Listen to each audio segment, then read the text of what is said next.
African swine fever is a viral disease of pigs and wild boar that is usually deadly. There are neither vaccines nor cures. For this reason, it has serious socio-economic consequences in affected countries.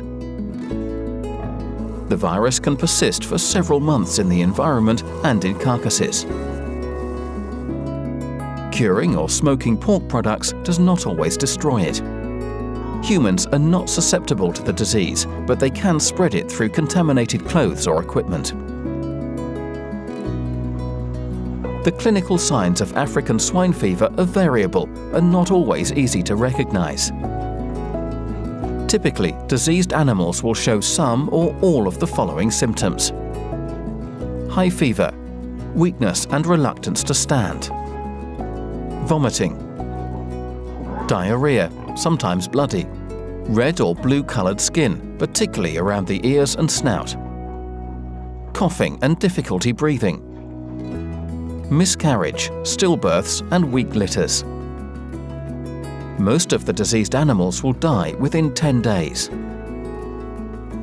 Domestic pigs can be infected in a number of ways, including contact with contagious pigs purchased in affected areas, being fed with kitchen waste, contact with contaminated materials, for instance, from people wearing contaminated footwear or clothing.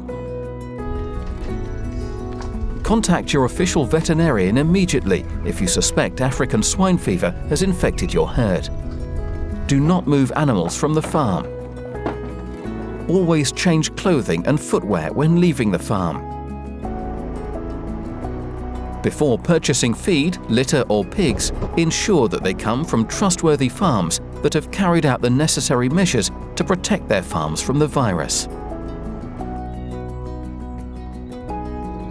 Do not allow your pigs to have contact with wild boar or pigs from other farms.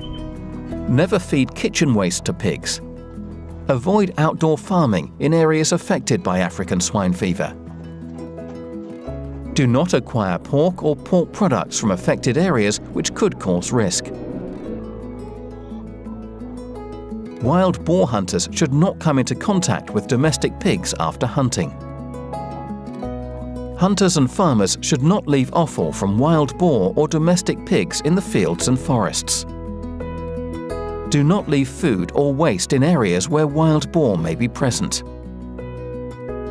Contact official veterinary authorities when you find a dead wild boar, even if the area has not been affected by African swine fever.